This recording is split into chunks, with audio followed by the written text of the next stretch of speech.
मयूरभंजर सीमांतरे थिबा सेई अभयारण्य संलग्न घंच अरण्य चारिआडे केवल शाल पियाशाल एवं केन्दु गछर राजती।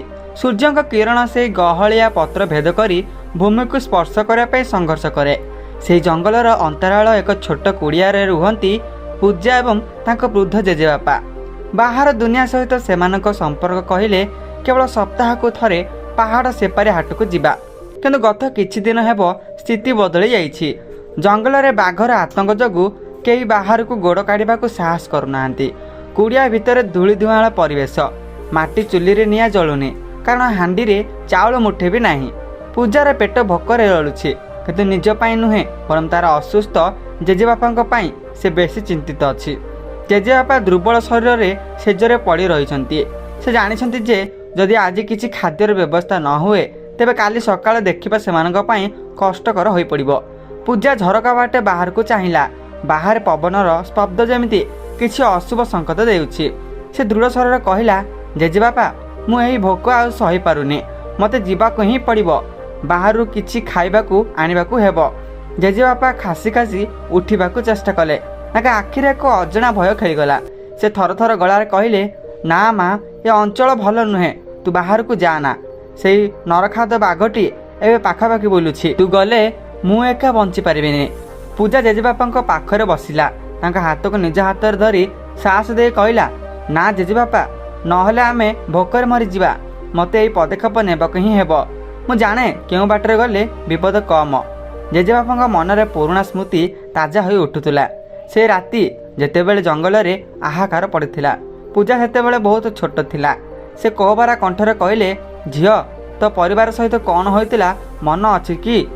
से जंगली बाघ माने तो बापा माँ को जीवंता खाई जाइथिले। मु तते मो कोଳରେ धरी से दिन लुचि रही। आज जदि तते किछि होई जाए मु तांको की जवाब देबी? मु तते कदाबी जीवाकू देबिनी। पूजा किछि समय नीरव रहिला। बापा माँकर कथा मन पड़िले तार छाती फाटी जाए। किंतु वर्तमान रो परिस्थिति ताकू भावप्रवण हेबाकू अनुमति देउनथिला। से जानिथिला जे जीवन बंचेबाकू हेले मृत्यु सहित लड़ीबाकू हबो। से छिड़ा हला एवं निज कांधरे एक पुरुणा झला झुलाइला। ना जेजेबापा मते अटकांतु नाही, मु जाउछि। तार स्वर रे अद्यम साहस थिला। जेजेबापा बुझी पारले जे पूजा तांको कथा मानिब नाही। से निरुपाय होई तांको मुंडरे हाथ रखी आशीर्वाद कले। ठीक अछि झियो, जदि जिद करूछु तेबे जा, किंतु गोटे कथा मन रखिबो, सूर्य बुड़ीबा आगुरु घर को फेरी आसीबो। केउठी आइले अटकिबो नाही। पूजा कुड़ियार कबाट खोली बाहर को आसिला। बाहर सुखिला पत्रर मर्मर शब्द तार प्रतिटी पाद सह प्रतिध्वनित हेउथिला। जंगलर परिवेश अत्यंत निष्पद, किंतु से निष्पदता भितरे एक भयानक कोलाहल लुचि रहिथिला। पूजा जानिथिला जे ए पहाड़िया रास्ता दे गले शीघ्र सहर रे पहुंची हेबो, किंतु सेही बाटटी जंगलर सबुठार घंच अंचल दे जाइछि। से किछि बाटे आगको जिबा परे पछुरे एक सुखिला काठी भांगिबार शब्द सुनिगला। से स्थान पलटि गला। कौन कौनसी पशुतार पिछा करुछि ना यह केवल तार मनर भ्रम? से चारिआडु चाहिला, केवल घंच बुदा एवं लंबा गछ। से निज निश्वास को रोकीदेला। तार हृदय स्पंदन बढ़िबारे लागिला। भय कले चलिबनी पूजा, तते आगको जीवाक ही हेबो। से निजको निजे कही आगको बढ़िला। तार मनरे केवल गोटे चिंता, जेजेबापांकर पई रुटी एवं औषध। समय गड़िबा सहित जंगल आहुरी निबिड़ हेबाकू लागिला। पूजा बाट चालू चालू अनेक प्रकार अजब जीवंक स्वर शुणुला। केउठी हेंटालिया बाघर गर्जन तो केउठी अजଣା पक्षीक चित्कार। एही जंगल रे गोटे कथा भावे प्रचलित हेथिला जे एठारे केवल बाघ नुहे बरम किछि अदृश्य आत्मा मध्य बुलंती। पूजा आसबकू विश्वास कर नाही, किंतु आज रही निष्पदता को भयभीत करुथला। हठात पूजा को लागिला केही जण तार ना धरी धीरे डाकुछि, पूजा पूजा। से अटकी गला, किंतु ताकू वृद्धंक कथा मन पड़िला। जदि केही पछरु डाके फेरी चाहबू नाही। से निज कान बंद करी आगको दौड़बाकू लागिला। तार पादर कंटा फुटी जाउथिले भी से अटकु नथिला। अधघंटा चलिया परे से जंगलर सीमा पाखरे पहुंचीगला। दूररू सहर कोलाहल शुणागला। पूजांक मनरे आशार किरण देखागला, किंतु से जानिथिला जे असल विपद फेरिबा बाटरे ताको अपेक्षा करिछि। पूजा जेतेबेले जंगलर सेई अणअसरिया पाद चला रास्तारे आगको बढ़ुथुला, सूर्य देवता आकाशर मध्य भाग को आसी सारिथिले। किंतु गहलिया गछर छाई जोगु चारिआडे एक प्रकार मलिन आलोक खेली बुलुथुला। सुखिला पत्र उपरे तार पाद शब्द निजे ताकू ही भयभीत करुथुला। प्राय 2 घंटा चलिया परे पूजा एक अजब स्थान में पहुंची। सेठारे जंगल टिके पातल थिला एवं मझिरे एक पुरुणा जराजीर्ण कुड़िया देखा जाउथिला। कुड़ियाटी देखिबाकू बहुत पुरुणा, जेमिति केही बहु वर्ष धरी सेठारे रहू नाहांती, किंतु कुड़िया सामने किछि काठ जळुथिबार देखि पूजा आश्चर्य हैला। सेठार जणे बहुत वृद्ध लोक बसिथिले, तांको केश धळा पालटि जाइथिला एवं मुहरे असंख्य कुंचन। से निया को चाहि किछि गुणगुण होउथिले। पूजा को देखि से हठात चित्कार कर उठिले। वृद्ध जनक कहले, झियो तू एठाकू केमिति आसिलु? यह बहुत भयंकर जंगल, एठाकू कौनसी शिकारी मध्य आसवाक साहस कर नहीं। पूजा सम्मान सहित कहला, मौसा मो जेजेबाबा बहुत असुस्थ, घरे खाइबा को मुठे नहीं, मते सहर को जीवा को ही हेब। वृद्ध जनक पूजा को ऊपर तल जाए चाहिए। तांका आखिरे एक रहस्यमय चमक थिला। से धीरे करी कहले, झियो एठारे केवल बाघंक व्यतीत एमिति किछि अदृश्य शक्ति अछंती जो माने पछपटु आक्रमण करंती। मन रखिबु, जदि कहीं तो ना धरी डाके तेरे पछकू फेरी चाहबू ना। पछकू चाहिए ही कहानी से शेष हो। पूजार शरीर में एक सिंहरण खेगला। से जेजेबा कथा मन पकाइला। सतर कण यही जंगल में किसी अदृश्य विपद अच्छी। से वृद्ध को धन्यवाद दे आग को बढ़ा चेष्टा कला, किंतु वृद्ध जनक ताकू आउ एक जिनिस देले, एक छोट सुखिला चेर। या तो पाखरे रख, या तते विपद समय बाट देखाइब, से कहले। पूजा बहुत कष्ट करी शेष सहर रे पहुँचला। जंगल से भयानक निष्पत्ता पर सहर कोलाहलता को टिके आश्वस्ति देला। से निज पाखरे थिबा किछि पुराना पितल बासन बिक्री कर किछि टंका जोगाड़ कला। सेतिरे से किछि रुटी चाउल एवं जेजेबापा पई औषध किनिला। सहर लोक माने ताको आश्चर्य होई चाहुथिले। जने दुकानी पचारिला, तू कौन से जंगल बाट दे आसीछु? सेठारे तो बाघ बोलुछि। पूजा केवल मुंड हलाई ही कहला। से जानिथिला जे समय बहुत कम, जदि सूर्य बुड़ी जाए तेबे फेरिया बाट आउरी भयंकर हेब। से जेतेबेले फेरिया पय प्रस्तुत हैला, सेतेबेले को आकाश नाली पड़ी आसुथुला। पक्षी माने निज बास को फेरुथिले। पूजार मनरे एक अजଣା भय बढ़िबारे लागिला। से जानिथिला जे रातिर जंगल एक मृत्युर जाल सदृश। से द्रुत गति रे जंगल भितर को पशिला, किंतु किछि बाट जिबा परे से अनुभव कला जे बाटटा जेमिति बदली जाइछि। जेउ गछ को से चिन्हट करथिला सेगुड़िक एबे सेठारे नाहांती। अंधार बढ़िया सहित जंगल तार भयानक रूप देखाइबा आरंभ कला। हठात पछुरे एक भयंकर गर्जन शुणागला। यह से साधारण बाघर गर्जन नथिला, यह जेमिति कौनसी भोकिला राक्षसर स्वर। पूजा अटकी गला। तार झोलार रुटीर बास्ना चारिआडे व्यापी जाइथिला। पशुमानक पई यह एक निमंत्रण थिला। पूजा निज कांधरे थिबा झोला को जोरे धरिला एवं मन मने भगवान को प्रार्थना कला।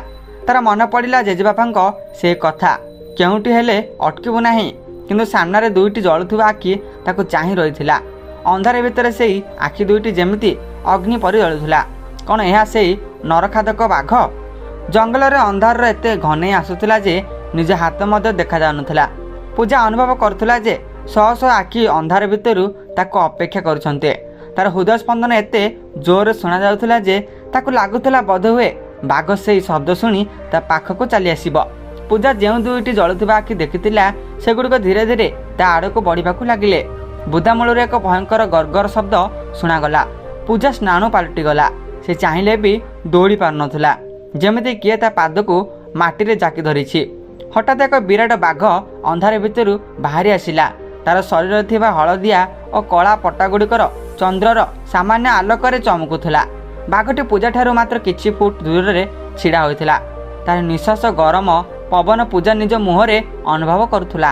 पूजा भय आखि बंद करदेला और मन मने निज जेजेबापा शेष प्रणाम जणाइला। से भाविला, आज बोध हुए मोर शेष समय। बाघटी एक भयंकर गर्जन कला, किंतु आश्चर्यर कथा जे से पूजा उपर को लंप प्रदान कला नाही। बाघटी पूजा पाखु आसी तार पाद को घ्राण करबाकू लागिला। पूजा भयर थरुथुला, किंतु से अनुभव कला जे बाघटीर व्यवहार रे कौनसी हिंस्रता नाही। धीरे धीरे बाघटी तार जीव बाहर कर पूजार पाद को चाटिबाकू लागिला। पूजा आश्चर्य धीरे आखि खोलिला। से देखला बाघटी ताकू एमिति चाहुछि जेमिति कौनसी पुराना बंधु को देखुछि। तार मन पड़िला किछि वर्ष तलर एक घटना। सेतेबेले पूजा छोट थिला। दिने से जंगल धार रे काठ संग्रह करुवा बेले एक छोट बाघ छुआ को कांदुथिबार देखिथिला। से बाघ छुआटीर पादरे एक बड़ शाल कंटा पशि जाइथिला एवं से चली पार नथिला। पूजा भय न करी से बाघ छुआ को पाखकू जाइथिला एवं अति जत्नर सह पादर कंटाटी को बाहर कर देइथिला। एपरकि से निज लुगा चिरी तार क्षत स्थान रे ପଟି ବାନ୍ଧି ଦେଇଥିଲା। ବାଘଛୁଆଟି ସେତେବେଳେ ପୂଜାର ହାତକୁ ଚାଟି ଧନ୍ୟବାଦ ଜଣାଇବା ପରି ଜଙ୍ଗଲ ଭିତରକୁ ଚାଲି ଯାଇଥିଲା। ପୂଜା ଆଶ୍ଚର୍ଯ୍ୟ ହୋଇ କହିଲା, ତୁ କ'ଣ ସେଇ ଯାହାକୁ ମୁଁ ସେଇ ଦୂର ବଞ୍ଚାଇଥିଲି? ବାଘଟି ଯେମିତି ତା କଥା ବୁଝିପାରିଲା, ସେ ପୂଜା ପାଖରେ ବସିଗଲା। ପୂଜାର ସବୁ ଭୟ କୁଆଡ଼େ ଉଭେଇଗଲା। ସେ ଜାଣିପାରିଲା ଯେ ଏଇ ନରଖାଦ ବାଘଟି ଆଜି ତାର ରକ୍ଷକ ସାଜିଛି। ଠିକ୍ ସେତିକି ବେଳେ ଜଙ୍ଗଲର ଅନ୍ୟପଟୁ କିଛି ଶିକାରୀଙ୍କ ପାଟି ଶୁଣାଗଲା। ସେମାନେ ବାଘଟିକୁ ଶିକାର କରିବା ପାଇଁ ବନ୍ଧୁକ ଧରି ଖୋଜୁଥିଲେ। ବାଘଟି ସତର୍କ ହୋଇଗଲା। ସେ ପୂଜାକୁ ତା ପଛରେ ଛିଡ଼ା ହେବାକୁ ସଂକେତ ଦେଲା। ଶିକାରୀମାନେ ପାଖକୁ ଆସିଗଲେ। ସେମାନେ ଯେତେବେଳେ ଜଣେ ଝିଅକୁ ବାଘ ପାଖରେ ସୁରକ୍ଷିତ ଛିଡ଼ା ହୋଇଥିବାର ଦେଖିଲେ, ସେମାନଙ୍କ ହୋସ ଉଡ଼ିଗଲା। ଜଣେ ଶିକାରୀ ବନ୍ଧୁକ ଉଠାଇଲା, କିନ୍ତୁ ପୂଜା ତା ସାମ୍ନାରେ ଛିଡ଼ା ହୋଇଗଲା। ନା, ଏ ବାଘ କାହାରି କ୍ଷତି କରିବନି, ଏହା ମୋର ରକ୍ଷକ, ପୂଜା ଚିତ୍କାର କରି କହିଲା। ଶିକାରୀମାନେ ଦ୍ୱନ୍ଦ୍ୱରେ ପଡ଼ିଗଲେ। ସେ ସମୟରେ ବାଘଟି ଏକ ଭୟଙ୍କର ଗର୍ଜନ କଲା, ଯାହା ଶୁଣି ଶିକାରୀମାନେ ଭୟରେ ବନ୍ଧୁକ ଛାଡ଼ି ସେଠାରୁ ଦୌଡ଼ି ପଳାଇଲେ। ପୂଜା ହସିଦେଲା। ବାଘଟି ତାକୁ କିଛି ବାଟ ଦେଖାଇ ନେଇଗଲା, ଯେଉଁଠାରେ ତା କୁଡ଼ିଆ ସାମ୍ନାରେ ଦେଖାଯାଉଥିଲା। ପୂଜା ବାଘଟିର ମୁଣ୍ଡରେ ହାତ ରଖି ଆଉଁସି ଦେଲା। ବାଘଟି ଶେଷ ଥର ପାଇଁ ତା ଆଡ଼କୁ ଚାହିଁ ଗଭୀର ଜଙ୍ଗଲ ଭିତରକୁ ଲୁଚିଗଲା। ପୂଜା ଧୀରେ ଧୀରେ କୁଡ଼ିଆ ବାଟ ପାଖକୁ ଗଲା। ସେ ଜାଣିଥିଲା ଯେ ଜେଜେବାପା ତାକୁ ଅପେକ୍ଷା କରିଥିବେ, କିନ୍ତୁ କୁଡ଼ିଆ ଭିତରୁ ଏକ ଅଜବ କାନ୍ଦଣା ଶୁଣାଯାଉଥିଲା।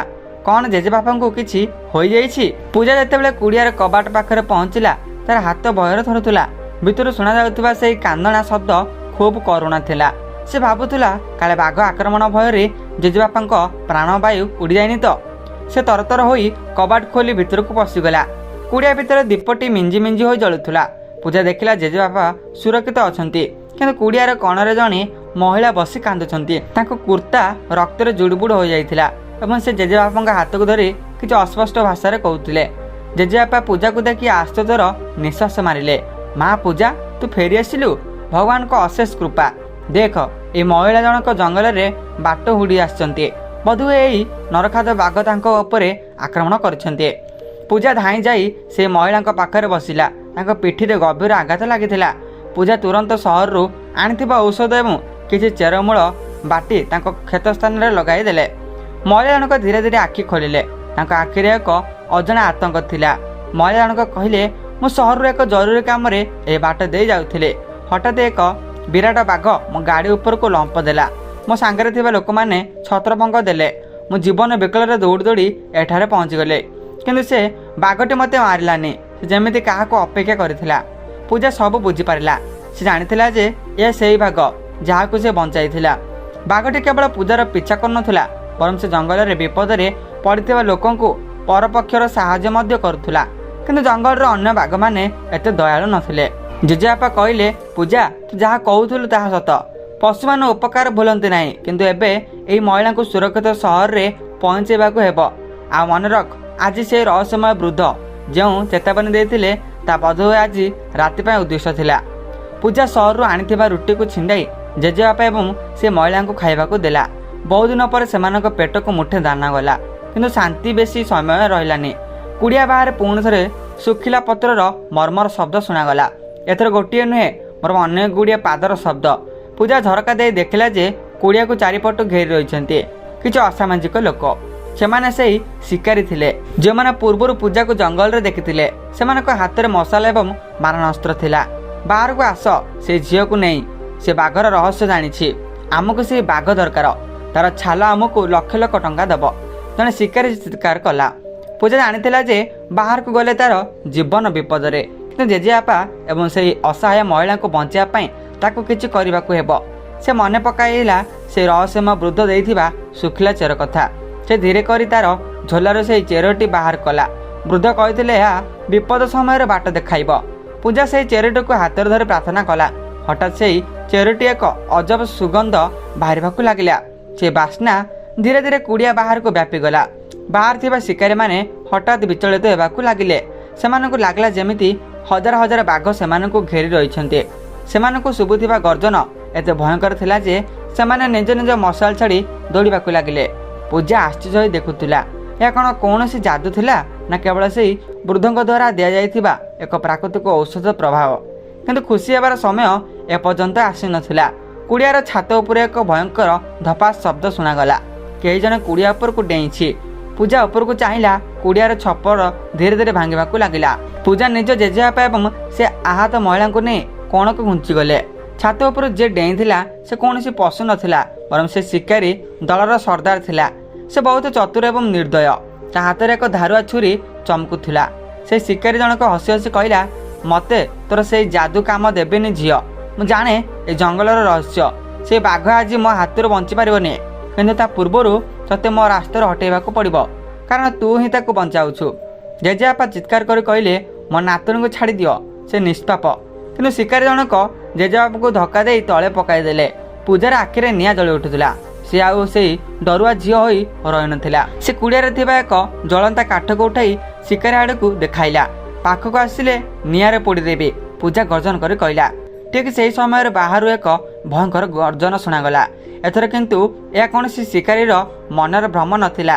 ପୂଜାର ସେହି ବନ୍ଧୁ ବାଘ ସତରେ ଫେରି ଆସିଥିଲା। ସେ ଶିକାରୀମାନଙ୍କ ଦ୍ୱାରା ନିଆଁ ଲଗାଇଥିବା ମଶାଲର ବାଡ଼କୁ ଡେଇଁ କୁଡ଼ିଆର ଭିତରକୁ ପ୍ରବେଶ କଲା। ବାଘଟିକୁ ଦେଖି ଶିକାରୀର ସର୍ଦ୍ଦାର ଭୟରେ ଥରିବାକୁ ଲାଗିଲା। ସେ ନିଜର ବନ୍ଧୁକ ଉଠାଇବାକୁ ଚେଷ୍ଟା କଲା, କିନ୍ତୁ ବାଘଟି ତା ଉପରକୁ ଏକ ଭୀଷଣ ଲମ୍ପ ଦେଲା।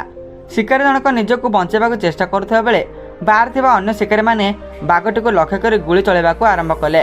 ଠାଏ ଠାଏ ଶବ୍ଦରେ ଜଙ୍ଗଲ ପ୍ରତିଧ୍ୱନିତ ହେଲା। ଏକ ଗୁଳି ବାଘଟିର କାନ୍ଧକୁ ସ୍ପର୍ଶ କରି ଚାଲିଗଲା। ବାଘଟି ଯନ୍ତ୍ରଣାରେ ଚିତ୍କାର କଲା, କିନ୍ତୁ ସେ ପୂଜା ଏବଂ ତା ପରିବାର ଆଗକୁ ଘୁଞ୍ଚିଲା ନାହିଁ। ସେ ଯେମିତି ସେମାନଙ୍କୁ ସୁରକ୍ଷା ଦେବା ପାଇଁ ଏକ ଜୀବନ୍ତ ପାଚେରୀ ସାଜିଥିଲା। ପୂଜା ଦେଖିଲା ଯେ ବାଘଟି ରକ୍ତାକ୍ତ ହୋଇଯାଇଛି। ଯଦି ଶିକାରୀମାନେ ପୁଣି ଗୁଳି ଚଳାନ୍ତି ତେବେ ବାଘଟି ମରିଯିବ। ସେ ଆଉ ସହିପାରିଲା ନାହିଁ। ସେ ନିଜ ଝୋଲାରୁ ସେହି ରହସ୍ୟମୟ ବୃଦ୍ଧ ଦେଇଥିବା ଶୁଖିଲା ଚେରିଟିକୁ ପୁଣି ଥରେ ମନେ ପକାଇଲା। ବୃଦ୍ଧ ଜଣକ କହିଥିଲେ, ପଛକୁ ଫେରି ଚାହିଁବୁ ନାହିଁ, ପଛକୁ ଚାହିଁଲେ ହିଁ କାହାଣୀ ଶେଷ। ପୂଜା ବୁଝିପାରିଲା ଯେ ବୃଦ୍ଧଙ୍କ କଥାର ଅର୍ଥ କ'ଣ ଥିଲା। ସେ ପଛରେ ଥିବା ସବୁ ସ୍ମୃତି ଏବଂ ମାୟାକୁ ତ୍ୟାଗ କରିବାକୁ ପଡ଼ିବ। ସେ କୁଡ଼ିଆ ବାହାରକୁ ଦୌଡ଼ିଲା। ସେ ଶିକାରୀମାନଙ୍କ ସାମ୍ନାରେ ଛିଡ଼ା ହୋଇଥିଲା। ବନ୍ଦ କର ଏଇ ଅଧାଧୁନିଆ ଗୁଳି ଚାଳନା। ତୁମମାନଙ୍କୁ ଯଦି ମାରିବାକୁ ଅଛି ତେବେ ମୋତେ ମାର। ଏ ନିଷ୍ପାପ ପଶୁଟି ତୁମର କ'ଣ କ୍ଷତି କରିଛି? ପୂଜା ଚିତ୍କାର କଲା। ଶିକାରୀମାନେ ଗୋଟିଏ ଝିଅର ଏହି ସାହସ ଦେଖି କିଛି ସମୟ ପାଇଁ ଅଟକିଗଲେ। ସେମାନେ ଭାବିନଥିଲେ ଯେ କେହି ବାଘ ପାଇଁ ନିଜ ଜୀବନ ଦେବାକୁ ଆଗେଇ ଆସିବ। ଠିକ୍ ସେହି ସମୟରେ ଜଙ୍ଗଲରୁ ଏକ ତେଜସ୍ୱୀ ଆଲୋକ ଦେଖାଗଲା। ସେ ରହସ୍ୟମୟ ବୃଦ୍ଧ ଜଣକ ସେଠାରେ ଆବିର୍ଭୂତ ହେଲେ। ତାଙ୍କ ହାତରେ ଏକ କାଠର ବାଡ଼ି ଥିଲା। ସେ ଧୀରେ କହିଲେ, ସମୟ ହୋଇଯାଇଛି। ସେ ବାଡ଼ିକୁ ମାଟିରେ ପିଟିବା ମାତ୍ରେ ଜଙ୍ଗଲରେ ଏକ ଭୀଷଣ ପବନ ବହିବାକୁ ଲାଗିଲା। ଶିକାରୀମାନଙ୍କର ଆଖିରେ ଧୂଳି ପଶିଗଲା ଏବଂ ସେମାନେ ନିଜ ଭିତରେ ଲଢ଼େଇ କରିବାକୁ ଲାଗିଲେ। ସେମାନେ ଯେମିତି ପାଗଳ ହୋଇଗଲେ। ସେମାନେ ଭୟରେ ଜଙ୍ଗଲରୁ ଦୌଡ଼ି ପଳାଇଲେ ଏବଂ କୁହାଯାଏ ଯେ ସେମାନେ କେବେ ବି ଆଉ ଜଙ୍ଗଲରୁ ବାହାରକୁ ଆସିପାରିଲେ ନାହିଁ। ପୂଜା ଦୌଡ଼ି ଯାଇ ବାଘଟି ପାଖକୁ ବସିଲା। ବାଘଟିର ଆଖିରେ ଧୀରେ ଧୀରେ ବନ୍ଦ ହୋଇ ଆସୁଥିଲା। ତାର ଗୁଳି ବାଜିଥିବା ସ୍ଥାନରେ ବହୁତ ରକ୍ତ ବୋହୁଥିଲା। ନା, ତୁ ମରିପାରିବୁନୁ। ତୁ ମୋତେ ବଞ୍ଚାଇଛୁ, ମୁଁ ତୋତେ ମରିବାକୁ ଦେବିନି, ପୂଜା କାନ୍ଦି କାନ୍ଦି କହିଲା। ଜଙ୍ଗଲର ସେହି କାଳ ରାତ୍ରି ଏବେ ଶେଷ ହେବାକୁ ଯାଉଥିଲା। ପୂଜା ଆଣ୍ଠୁମାଡ଼ି ସେହି ରକ୍ତାକ୍ତ ବାଘ ପାଖରେ ବସିଥିଲା। ତାର ଆଖିରେ ଲୁହ ଧାର ଧାର ହୋଇ ବହି ଯାଉଥିଲା।